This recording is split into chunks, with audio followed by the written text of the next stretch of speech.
shadows of the past, as from a faded tapestry of time's procession, slow and vast, I step to bid you bear with me, the while your fancy I engage, to look upon another age.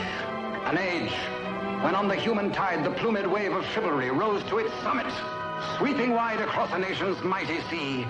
France never shone a brighter power than in this high, romantic hour. So come with me to France of old, to fiery days when hearts beat high, when blood was young and hate was bold, and sword crossed sword to do or die. For love and honor gloried then, and friendship reached its peak with men. Friends were friends in those brave days. Athos, Porthos, Aramis, aye, graved our hearts with a mystic phrase, bound our lives with a mystic tie. Come, stir your soul with our ringing call of all for one, and one for all. Come on, come on, come on!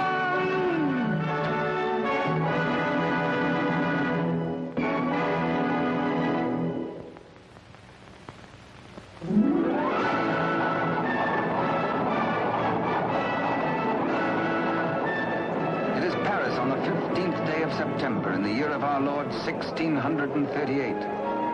Public excitement runs high. The populace enjoy a general holiday. Impatiently they wait for the news of an heir to the throne of France.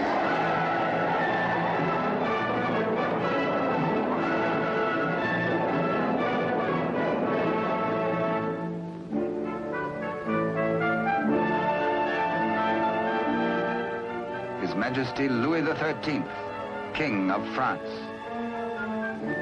Maintaining his royal authority through the wits of others, he is himself weak and vain and lives in the oily smiles of a small circle of favorites. But the court is alive with intrigue. There are parties within parties, conspiracies beyond conspiracies, plots and counterplots.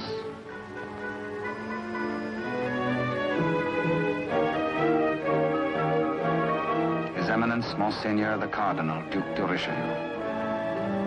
He is the greatest statesman of the day and manipulates the strings which guide the king. His is the real power, subtle, cunning, and often ruthless. Still no one questions his devotion to the glorious kingdom of France.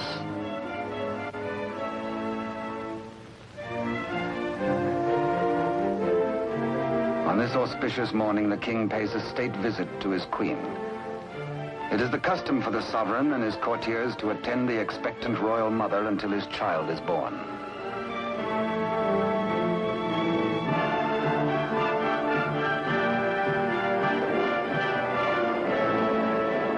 D'Artagnan, of the King's Musketeers. Relieved of his duties at court for the day, he hurries to the home of his sweetheart, Constance Bonacieux.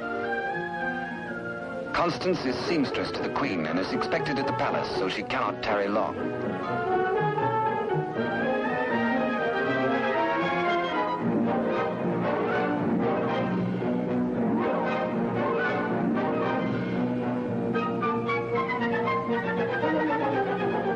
Even the most eager lover, by error, can sometimes kiss a miss, or miss a kiss.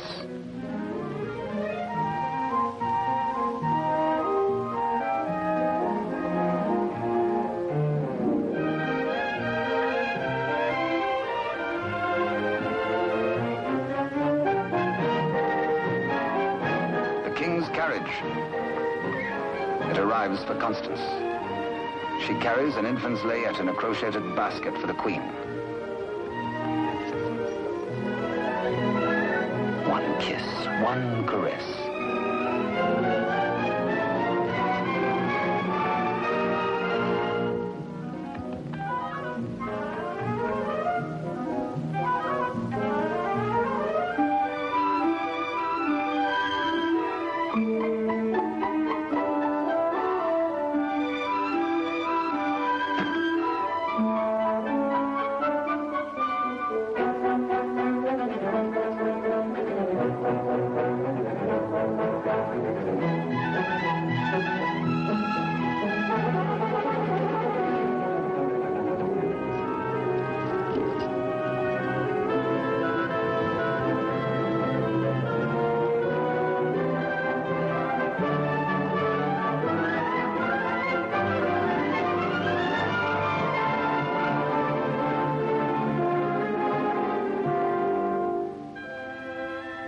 A kiss truly is a delicate plant requiring privacy to grow into a tender blossom.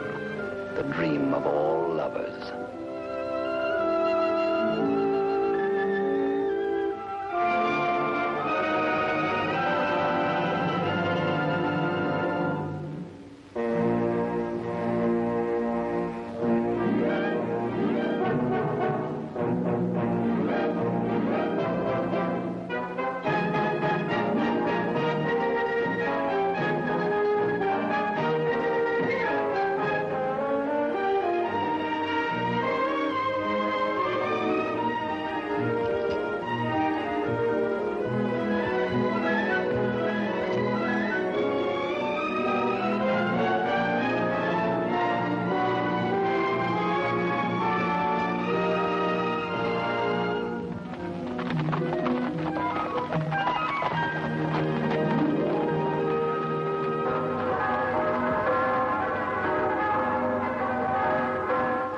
The Cathedral of Notre Dame remind D'Artagnan of his friend and fellow musketeer, Aramis.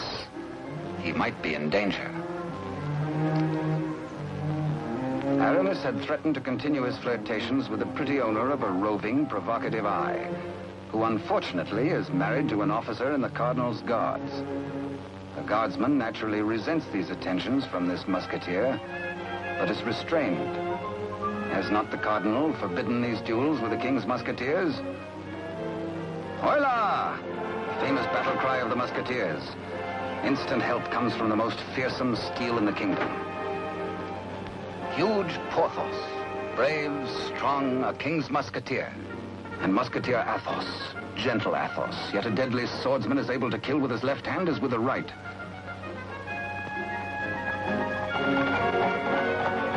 D'Artagnan! The battle is forming. The Cardinal's Guards. This is no private fight then, eh? The Musketeers against the Cardinal's Guard. It started before D'Artagnan was born. And what are the odds? 1, 2, 3, 4, 5, 6, 10 guards to 4, 5 to 2, 2.5 to 1? Too simple. Draw your skewer, Monsieur Half Guardsman. Let's measure half a point. On guard!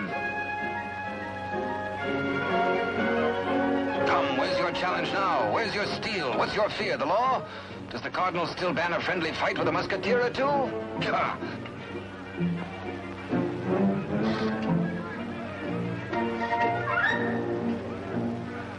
Porthos, as always, is thirsty. He has capacity. D'Artagnan, with his quicker eye, has a more bountiful drinking source.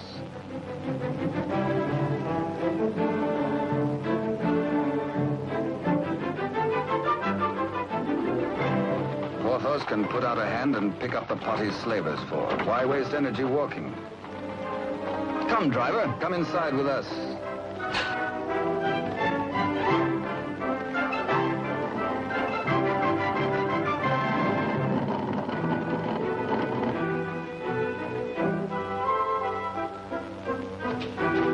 The driver swears his wagon is damaged. His master will skin him. His horse is loose. He has a terrible wife. He has trouble. Everybody is mean to him. He has to be mean too. Ha ha! Now, take your temper out on me, good friend. Now, feel better? Now we can talk. I'll win you the price of your horse and more. Come, guardsman, I challenge you to game. This is not forbidden you.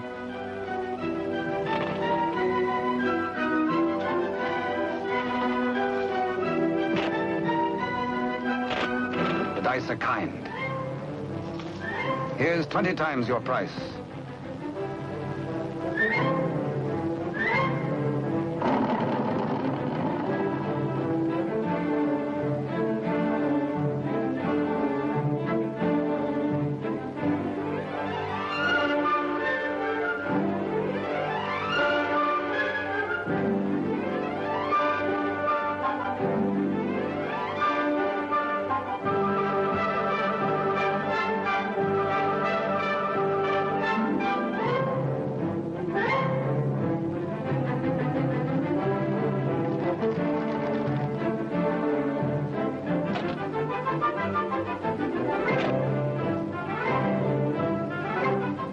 Riding high, D'Artagnan returns to the dice game. Laughing and playing a while longer, he wins hands down from a fat-headed guardsman while waiting for the late evening rendezvous with Constance. Porthos, too, has women on his mind.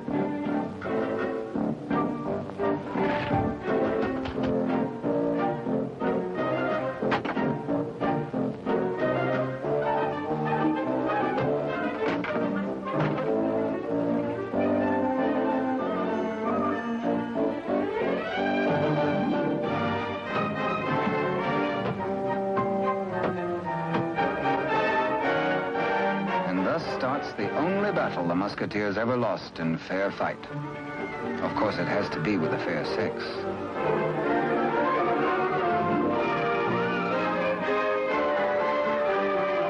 For the first time in his life, a panic-stricken Porthos screams a terrified, "Hola!" Athos hears him. Aramis springs bravely to the side of his comrades, and they flee together. But D'Artagnan hears only the pounding of a lover's heart.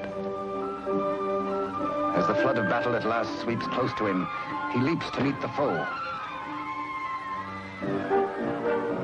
and draws his swords. He will fight. Yes?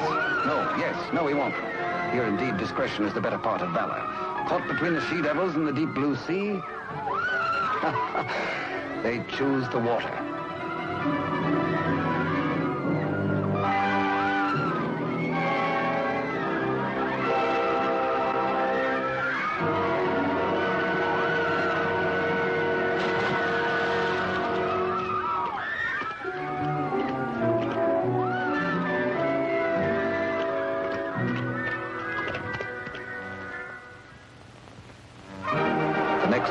The city is in ferment. The pressure beyond the gates is so great that the people are admitted to the courtyard.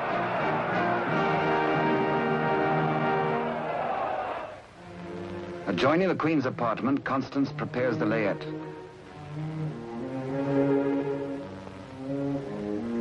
She is informed by Father Joseph, the Cardinal's trusted henchman, of the imminence of the royal birth.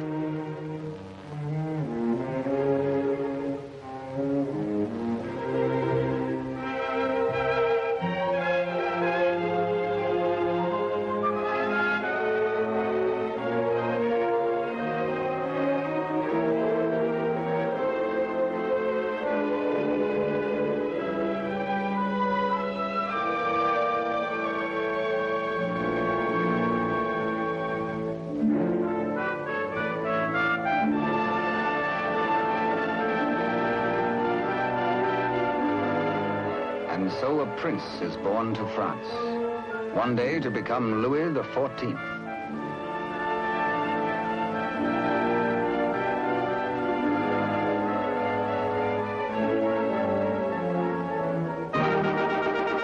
By ancient custom, his royal father presents him to the people.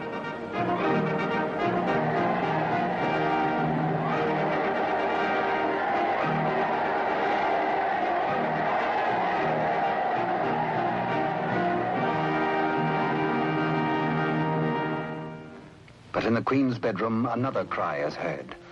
One of those rare turns of destiny. And Constance is the first to warn the tired, dozing midwife.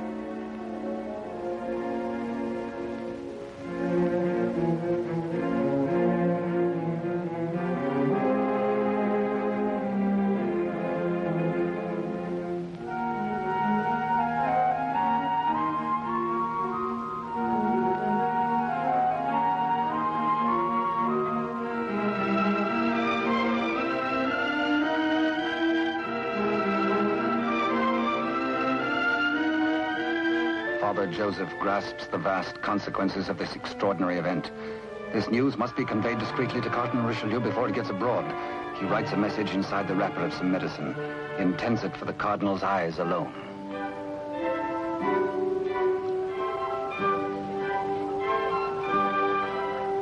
Your medicine, Your Eminence.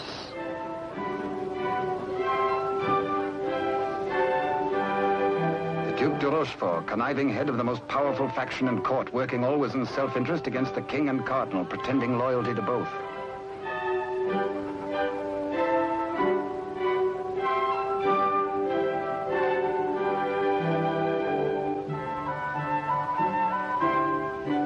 necessity for caution on the part of Father Joseph is indeed well-founded. De Rochefort, having many times seen messages thus taken to His Eminence, becomes inquisitive.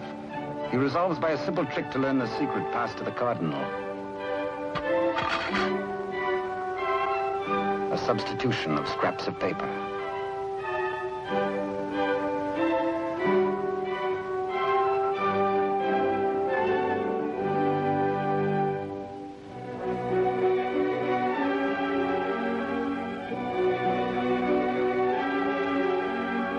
The Cardinal realizes that enemies of the regime can do irreparable damage. 2 heirs to the throne. 2 rival parties of courtiers, more quarrels, more bloodshed. Poor France, helpless, torn between 2 factions. The secret of the twins must indeed be forever guarded, if France is to have peace, and if he, the Cardinal, is to retain his power.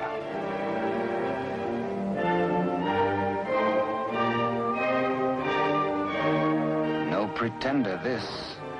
A true prince. De Rochefort sees an opportunity. Father Joseph is instructed to prepare for a long voyage.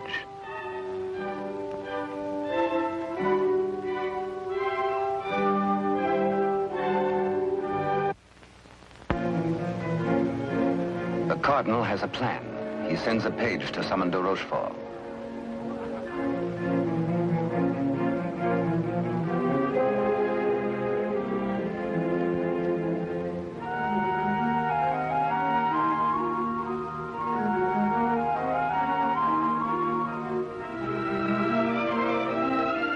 Aware that Constance shares possession of a great secret, one so sacred it might well spell the future of France, the Cardinal charges her to keep her lips sealed.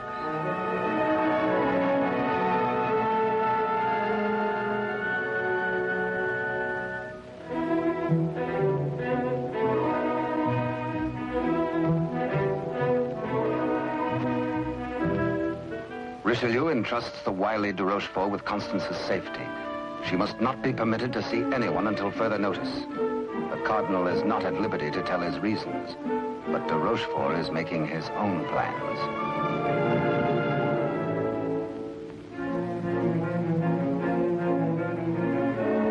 In accordance with the Cardinal's command, Father Joseph, accompanied by the midwife, secretly takes the twin away to the Spanish border. The child shall be raised as a commoner with no knowledge of his royal birth.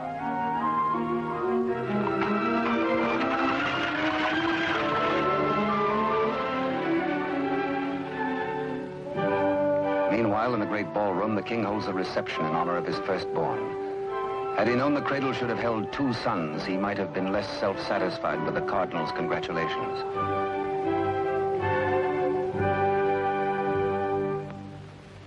To the notorious Milady de Winter, de Rochefort comes to reveal this chance of fate.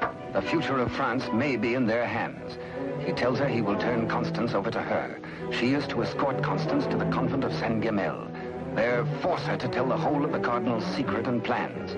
He will play one against the other, Cardinal against King, for his own ambition.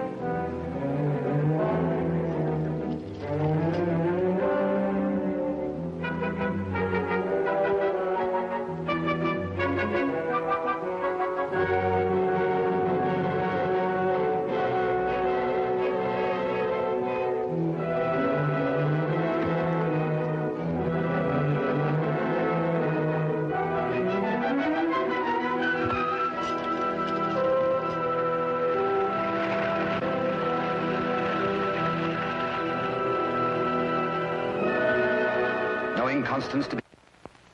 One of the chair carriers runs with the news to the Musketeers' barracks.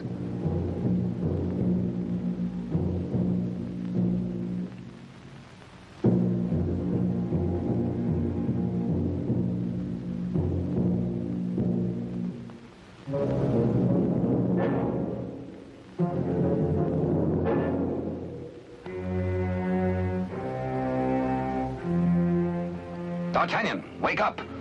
Constance taken by force, by de Rochefort.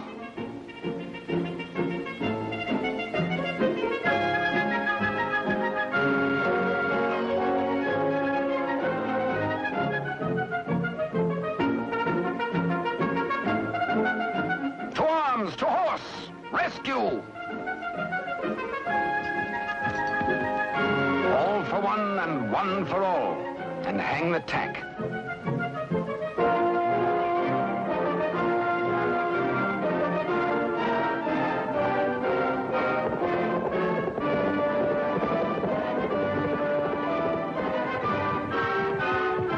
The wily cheat is in no mood to cross steel with this angry Gascon bent on justice.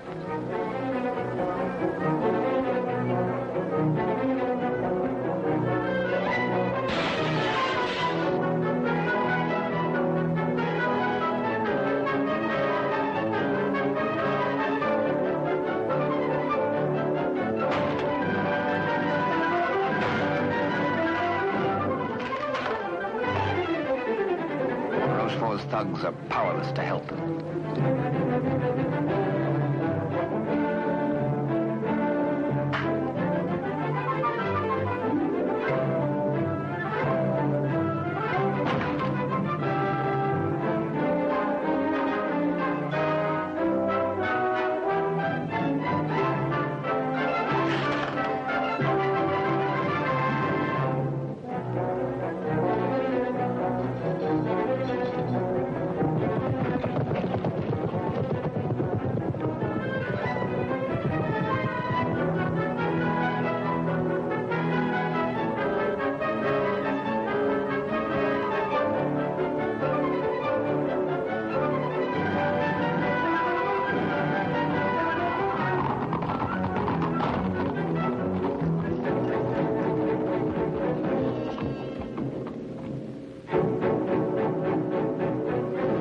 Rochefort is stubborn. He will not talk. He has to be persuaded.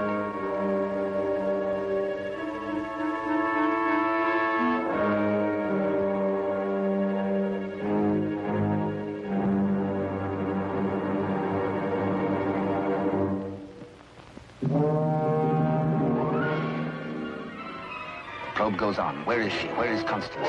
Talk or fall 200 feet to the bottom of the well. Talk or die.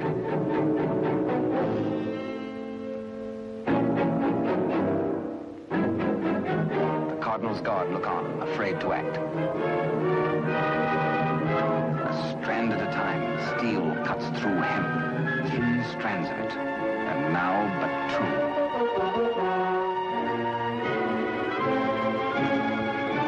Now one. De Rochefort breaks. The convent of Saint-Guerre.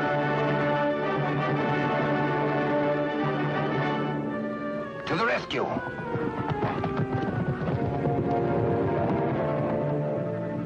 A stableman granted audience with the Cardinal tells of de Rochefort's trickery and capture and of Constance's abduction by Milady de Winter.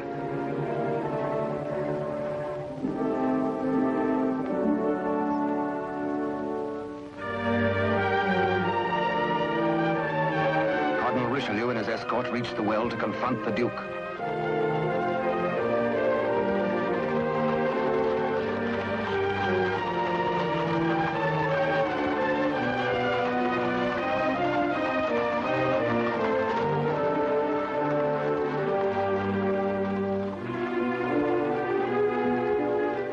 Accused, exposed, a nervous, bedraggled penitent. He confesses that he has indeed played traitor. His Eminence breaks de Rochefort, stripping him of his authority and titles, banished from both court and country forever.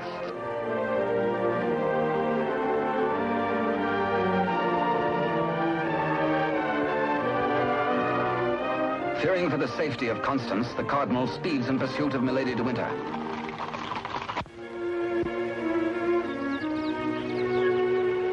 Before dawn the next morning, the convent of Saint-Guerre.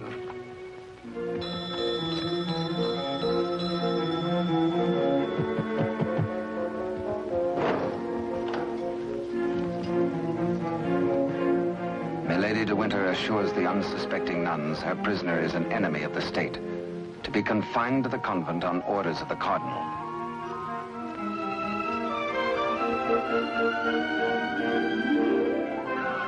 The banished de Rochefort, smarting under his humiliations, lingers in Paris. All is not lost. He uses the last of his wealth in a desperate gamble and buys the services of ruffians.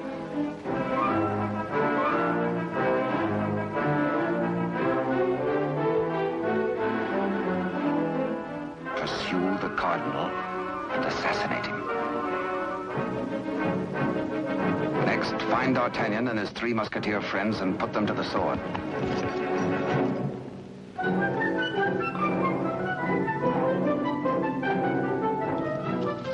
Rochefort still dreams of himself in terms of the most powerful man in France. The path to power is open if Milady de Winter secures the secret from Constance.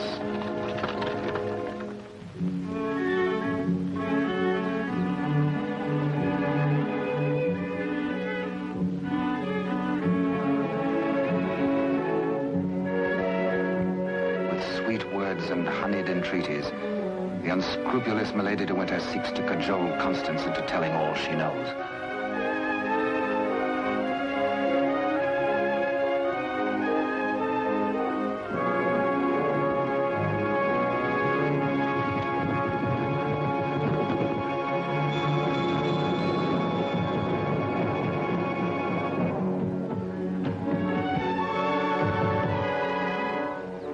No, Constance Bonacieux is not here. But he hears her voice.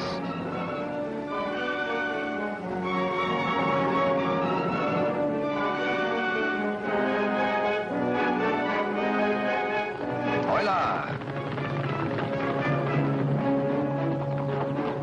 One for all and all for one.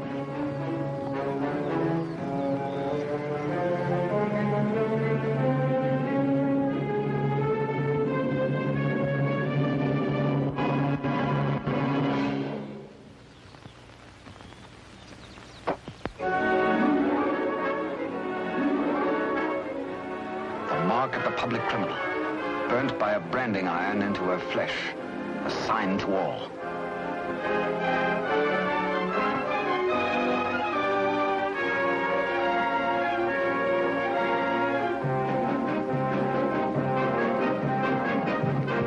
Exposed to Constance as a criminal, Milady de Winter is desperate.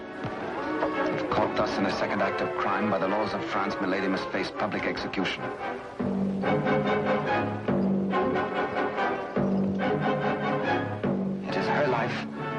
Or that of Constance.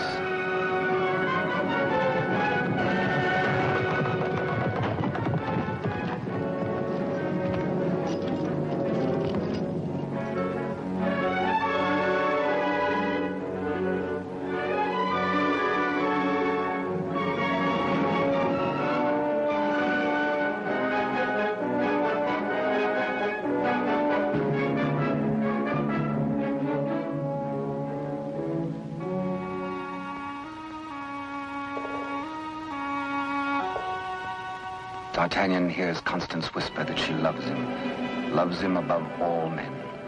And then she murmurs three words, the other one, the other one.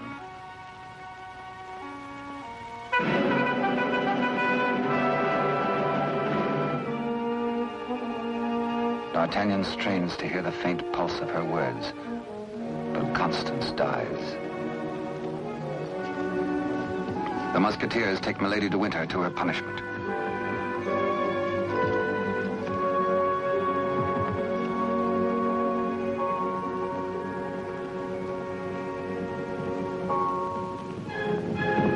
His Eminence the Cardinal has traveled through the night.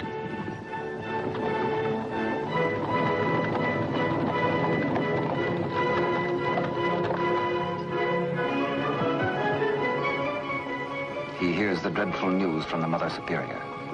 Constance is dead.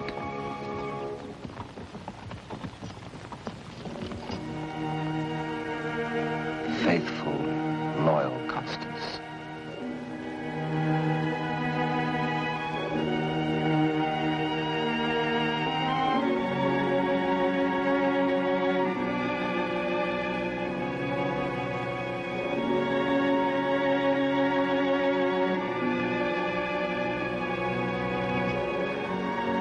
Arrest the murderess, Milady de Winter, and all in concert with her.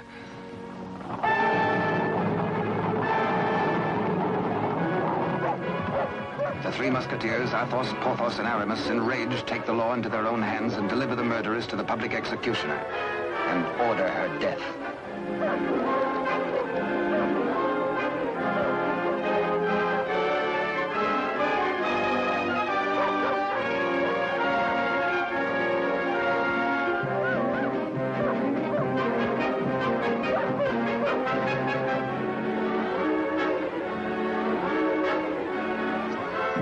Rochefort's cutthroats close in on the Cardinal's troop.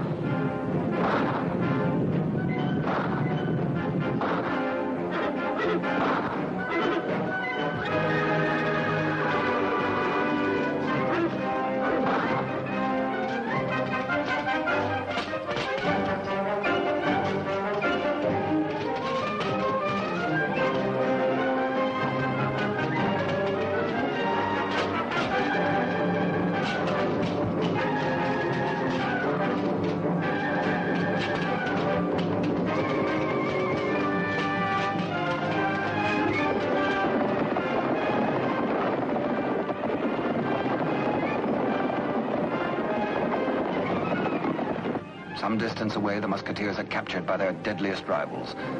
The Cardinal's Guard formally arrest the Musketeers for continuing to take the law into their own hands. Disarmed, the Musketeers are set against the wall for execution.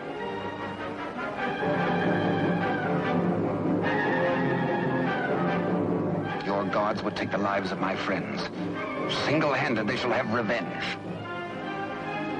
The Cardinal asks a moment to ponder. Constance dead. A murderess executed. Enough blood has been shed. Now this strife twixt Musketeer and Guard shall end.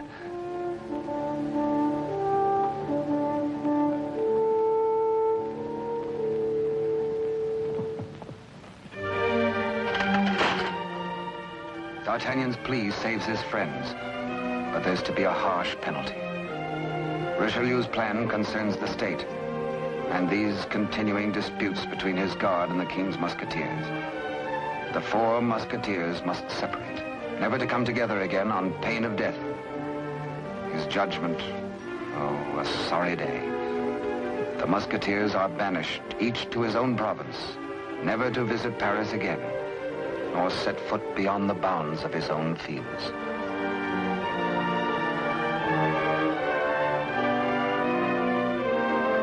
As for you, D'Artagnan, a splendid soldier, reliable, devoted too.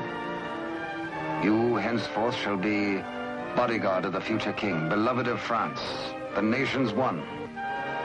At one fell swoop, all strife is done.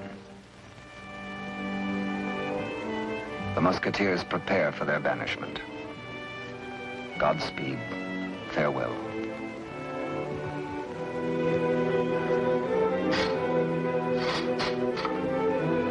Eternal friendship, it shall not pall.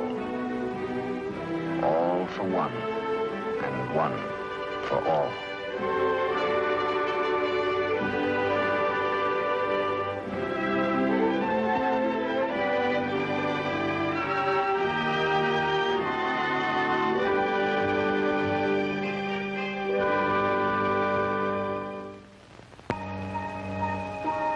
"5 years have passed. France is at peace. The infant prince grows to boyhood. Cardinal Richelieu, driven hard by the responsibilities of high office, lives in semi-retirement. And a royal father educates his son in courtly etiquette.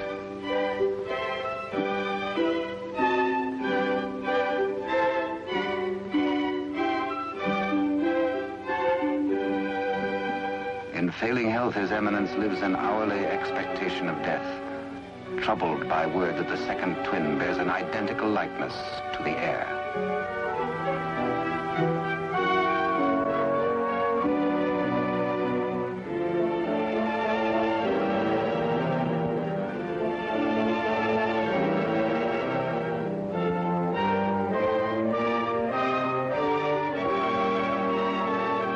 The dangers inherent are obvious and weigh heavily on the Cardinal's mind.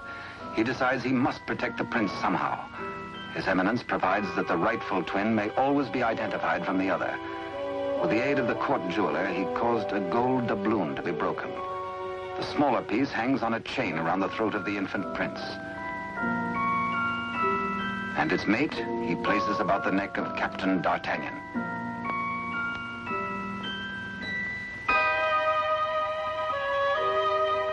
And so, by joining the pieces, the true heir to the throne of France and the prince's first guardian are known to one another for all time. He starts to say, I hold a secret, but the chill hand is upon him. The life spring ebbs, and the great voice is silenced.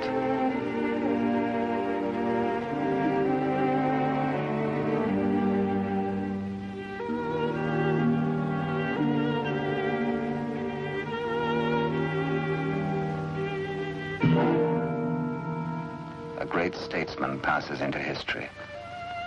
The church loses a noble servant, and the ship of state is without its pilot. What was this secret that Richelieu and Constance shared? The other one.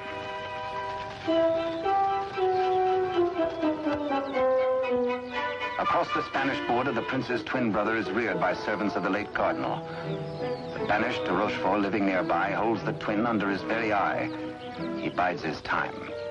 He has only to wait patiently for the proper day.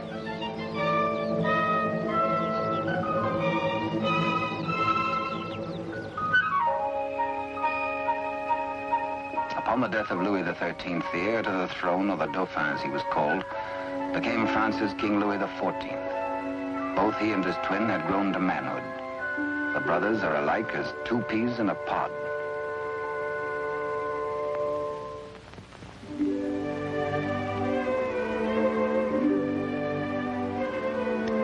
Years have passed and more since Richelieu bent his iron will to break the bonds that held us four. But Porthos, Athos, Aramis, I will ride once more. Once more we'll heed the clarion call of all for one and one for all.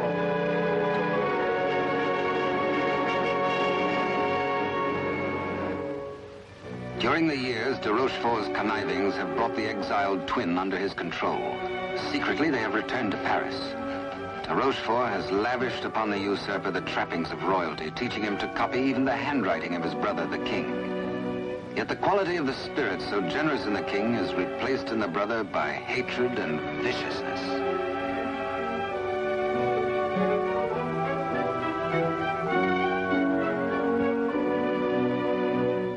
The king's valet, a de Rochefort spy, brings long-awaited news. Within the week, an older D'Artagnan, after a lifetime of loyal service, will retire and leave the court. The young king will be without a bodyguard. Every detail of their plan has gone over. The map, the sentries to overpower, the secret approach to the royal apartment, the signals.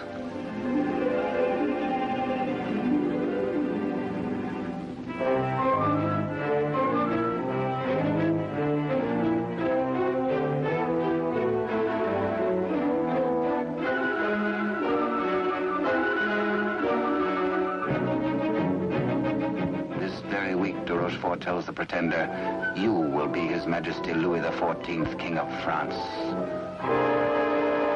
Louis XIV, King of France, spends D'Artagnan's last day in fun and gaiety. The king has applied himself to an education in horsemanship, sportsmanship, and swordsmanship. No two men were ever closer, except they were father and son.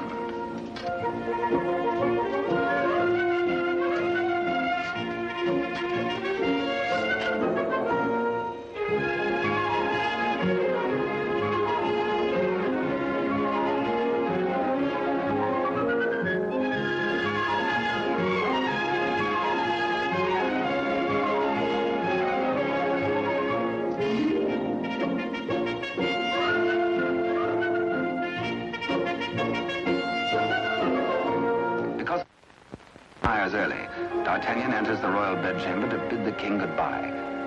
Tonight he feels happy. His service is done. His king is secure. The state is safe. But by some odd premonition, the coins are matched on this final night of parting.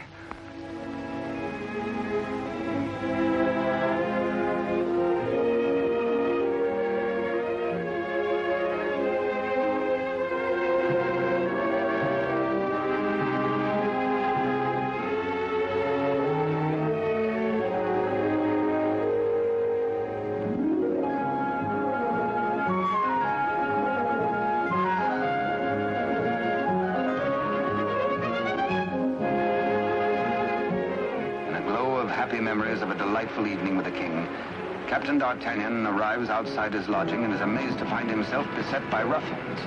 Angrily, the Gascon plans his battle.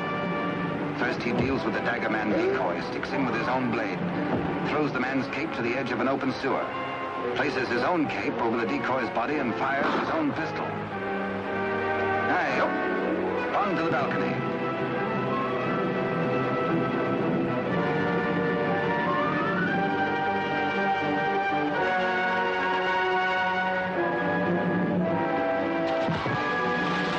There, they believe, goes D'Artagnan.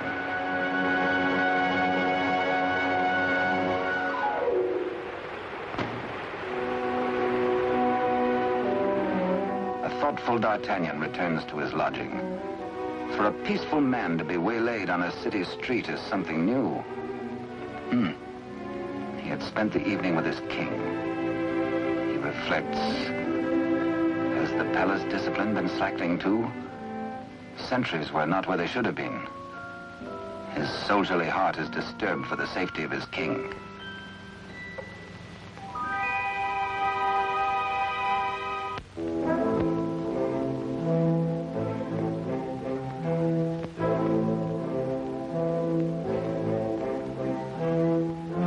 Rochefort's plan is working without a hitch. Sentries at the outer gate have been overpowered. Entry is forced into the inner quadrangle. The palace is entered through a servant's postern leading to long-forgotten cellars. Success. No sound, no word, no warning.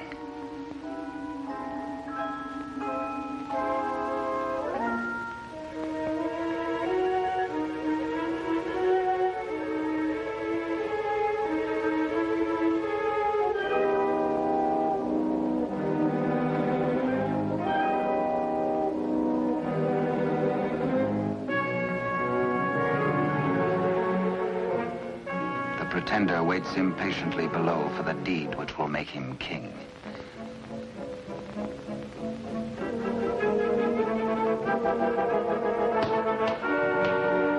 In the anteroom to the king's bedchamber, de Rochefort's maggot awaits his master's signal, ready for the final treachery.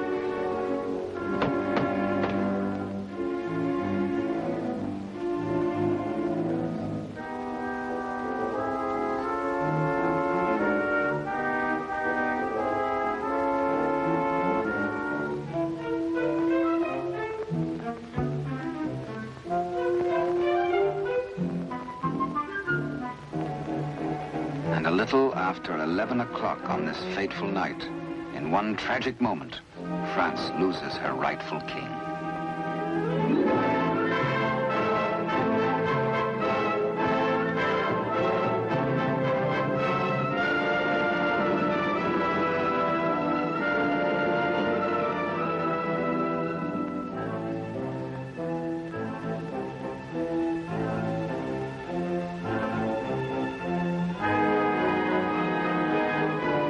Bewildered, uncertain if he dreams or not, King Louis XIV, surrounded by strangers, looks unbelievingly at a venomously mirrored likeness of himself. The usurper watches his royal brother with a lifetime of hate. De Rochefort's plans have been cleverly checked and double-checked. He means to hold the true king a prisoner as a threat over the head of the usurper should he rebel against his commands. At de Rochefort's order, his cohorts strip the king of his night attire and in exchange dress him in the usurper's clothes.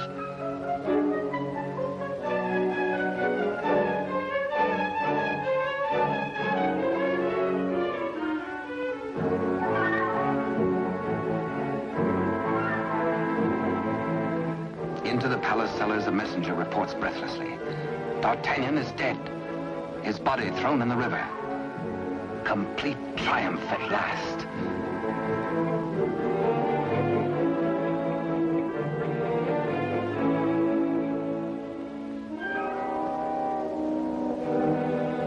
An iron mask, an invention of the devil. An iron mask, a prison within a prison, is placed over the head of the rightful King Louis XIV. In the quiet of the royal apartments, the true king's bed is occupied by the usurper. Trusted servitors have been spirited away. The twins' lackeys have replaced them.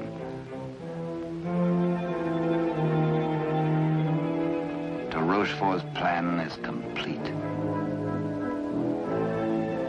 Poor France. Ruled by a youth driven near to lunacy by a solitary childhood, by de Rochefort's lies, by his own poisoned dreams. Truly a madman.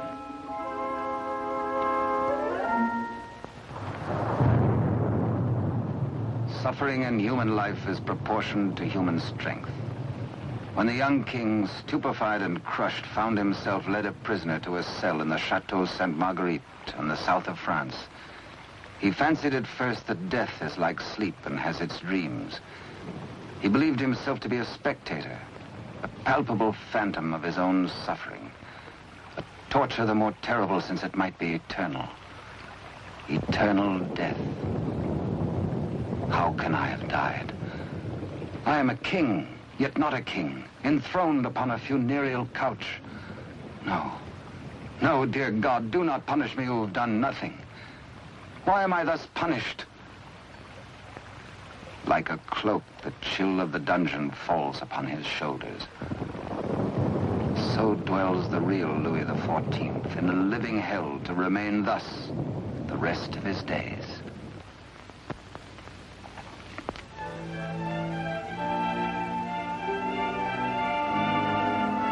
The Queen Mother, always restricted, prevented from seeing her son, determines finally to pay him a visit.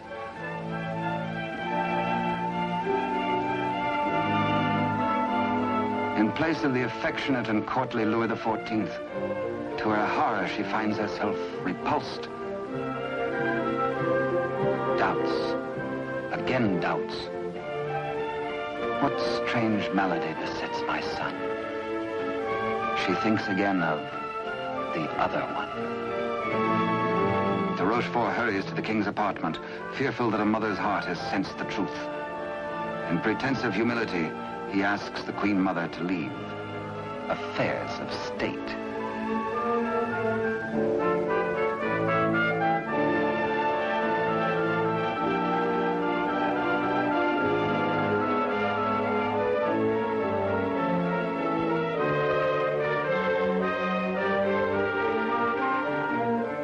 Rochefort is determined. This shall not happen again, and whispers death.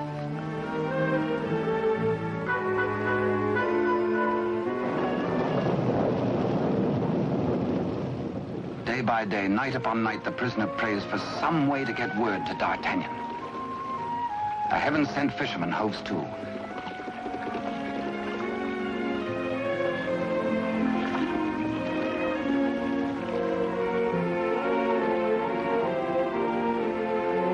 He finishes scratching a message into pewter, and as all good prayers must be, apparently from heaven.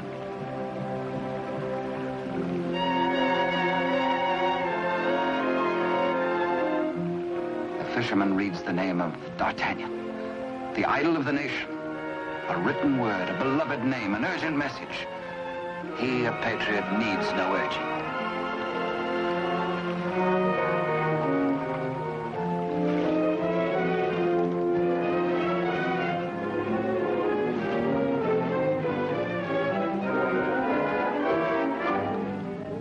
Paris goes about its daily affairs, unaware that its rightful king languishes in prison, and the Queen Mother herself faces death as the humble fisherman hastens to D'Artagnan's home. D'Artagnan stays on in Paris, and to his hurt amazement continually finds himself barred from the court. Day by day, week by week, audience with the king has been refused him. The fisherman blurts his weird news. A story hard to believe. A lonely castle which D'Artagnan knows like the palm of his hand. A prisoner in an iron mask behind its bars. But the signature, an etching of a coin that fits his own exactly.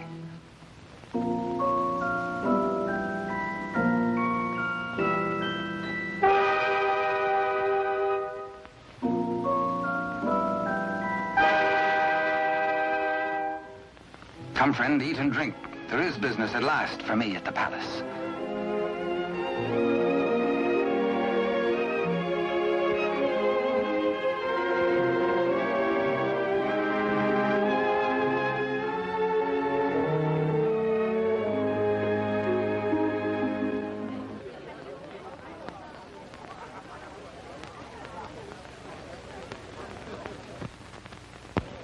Threading his way through the perfumed route of the court's chattering idlers, D'Artagnan finds himself a stranger in a strange atmosphere. And there is reason, he thinks, for this curious tension. De Rochefort and the king. This cannot be the boy I helped nurture into manhood.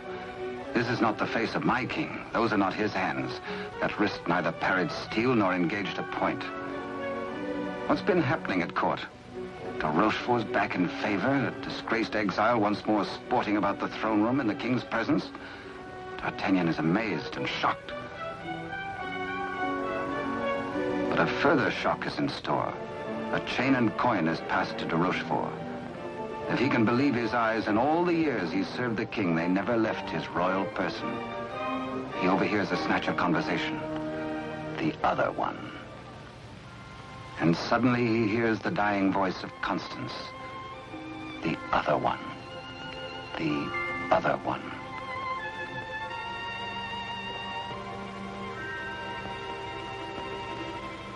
What did she mean? A message signed by the royal coin. A king, not a king. And a court alive with known traitors. D'Artagnan smells a rat. But a rat has seen him and gives warning. The palace guards are alerted. And all exits barred.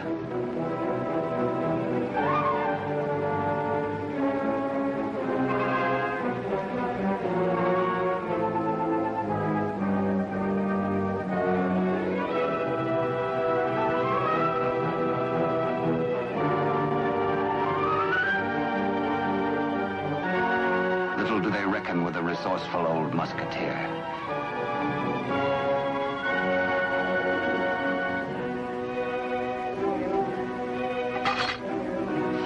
D'Artagnan orders a king's loyal troop to be hurried to meet him at the Chateau Sainte Marguerite. Couriers are to be dispatched to his old friends, the Three Musketeers, Athos, Porthos, and Aramis. To arms, musketeers! Your king has need of you. One for all. And all for one. The jig is up. D'Artagnan lives and knows. This pewter plate. Perhaps even now he has reached the prison gate.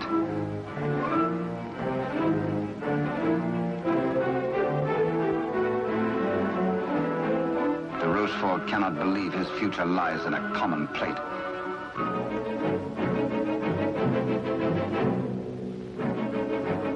Quickly, he resolves to end all doubts. He decides to ride at the head of his troops to prevent any attempt to free the king.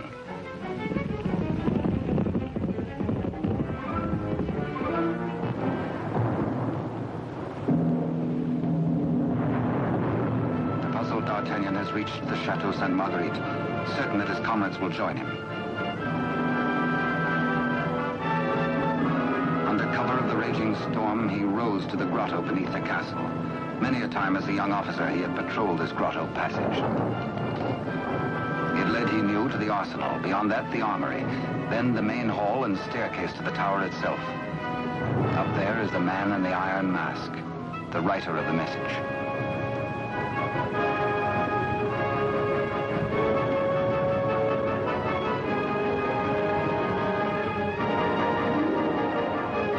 To his astonishment, D'Artagnan finds the entrance to the arsenal is newly walled.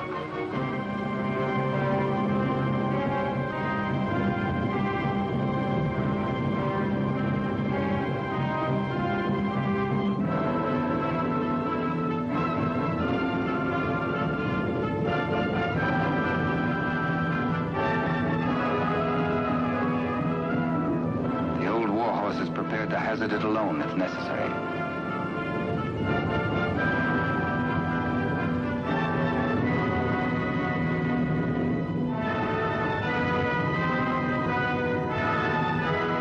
Returns to the opposite bank to await the arrival of help.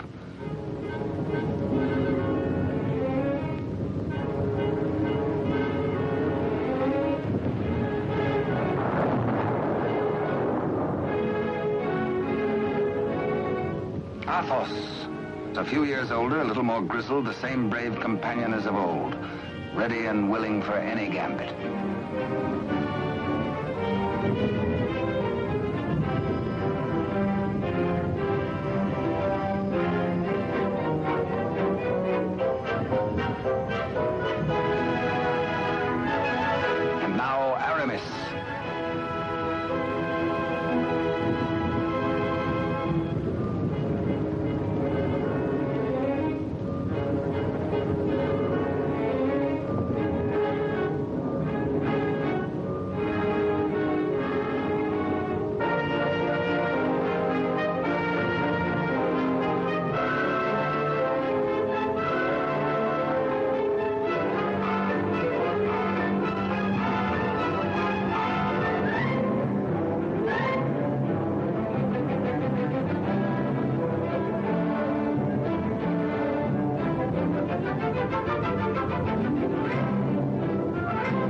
Now 2 of the valiant comrades have arrived.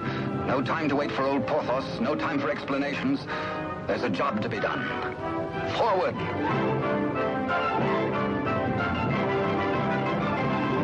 Through the racks of gunpowder barrels to the main hall, and the tower staircase itself.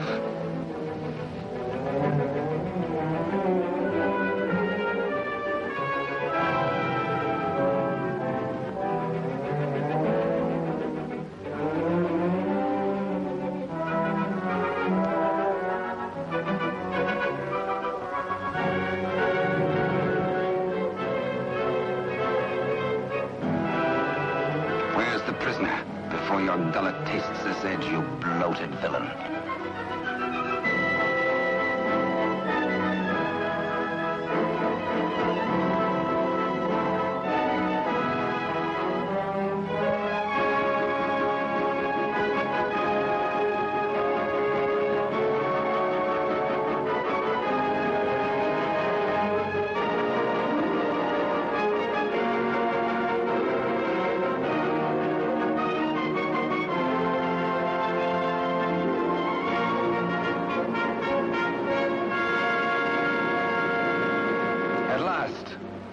D'Artagnan knows the voice. It is his true and rightful king, Louis XIV, King of France. The castle guards.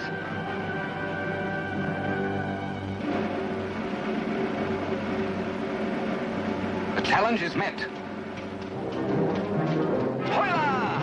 The Musketeers fight together again.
And thirsty as much for the sight of his companions as for a little drop of blood.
All for one and one for all.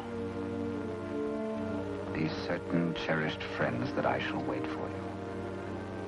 What good times we had together, eh?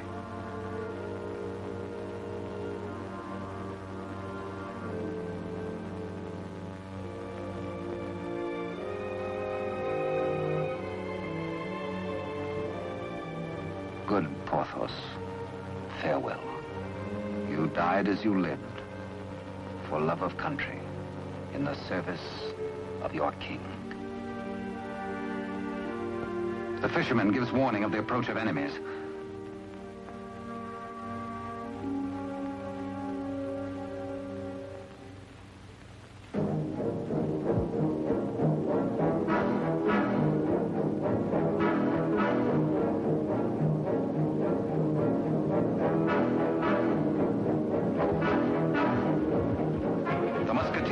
The king and gallop off to Paris. De Rochefort rides hard in a last effort to keep his house from crumbling.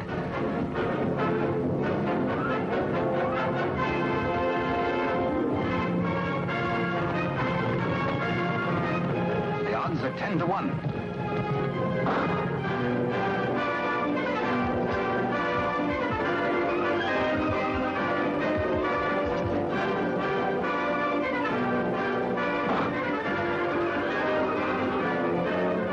Your Majesty. On to Paris. Farewell, gallant Aramis. A traitor's bullet struck you down. Meanwhile, Athos crosses swords with de Rochefort.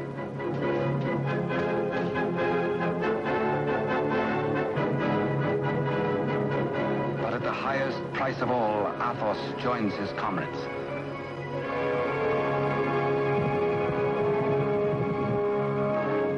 Without knowing his own peril, the half-wit, half-king entertains his royal mother at a palace luncheon.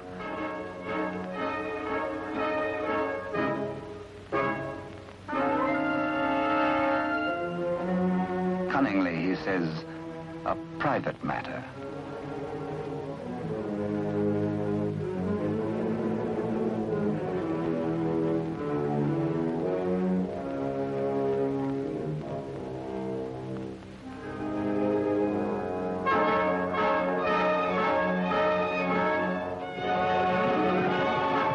Troops from the palace, friends or foe? Friends. D'Artagnan breathes relief. The king is safe. God save the king!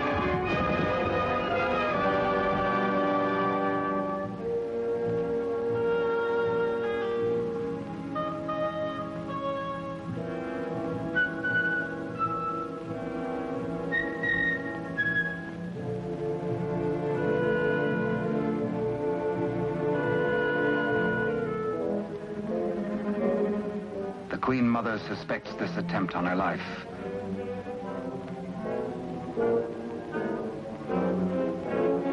The witch's brew, a subtle poison already responsible for many an agonizing death.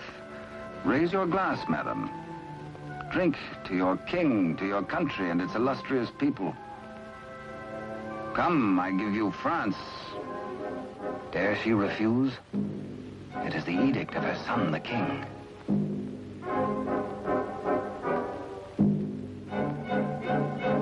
The toast, but a warning cry.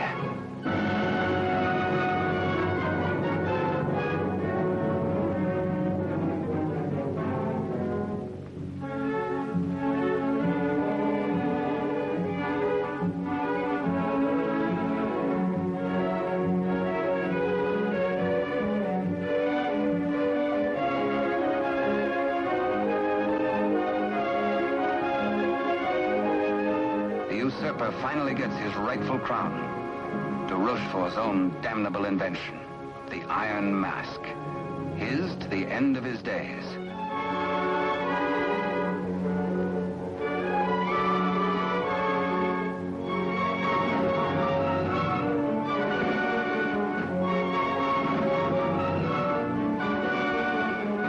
As D'Artagnan pours away the poisoned wine, the usurper takes swift, bitter revenge.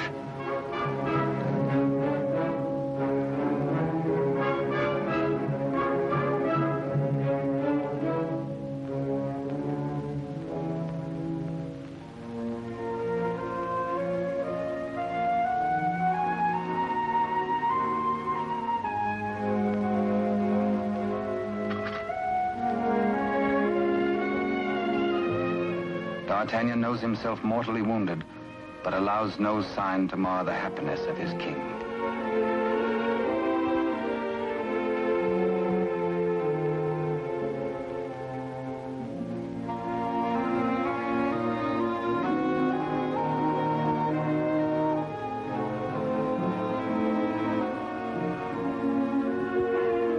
Blood, the weapon of the murderer, with crimson evidence on the blade.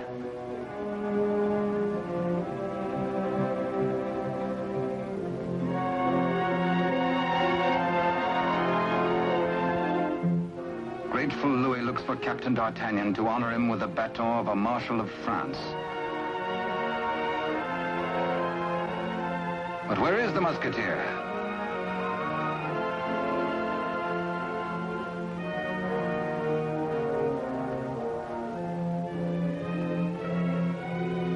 The court resounds with the king's commands and his cry to find his friend and mentor.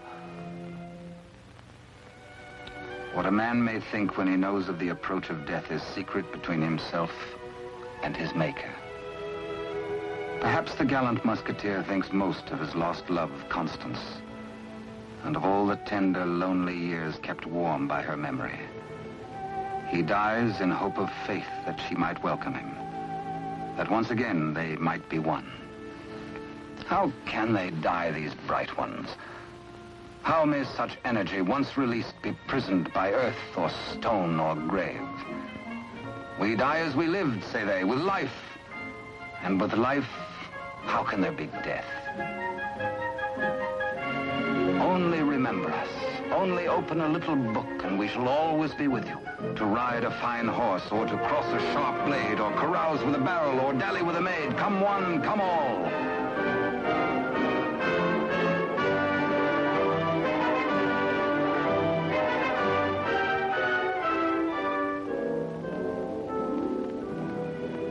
And so passed a brave and glorious man, in honor. Only think, and we live again.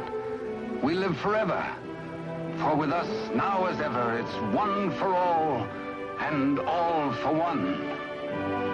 And thus it was in France of old, in fiery days when hearts beat high, when blood was young and hate was bold, and sword crossed sword to do or die. For love and honor gloried then, when life was life, and men were men.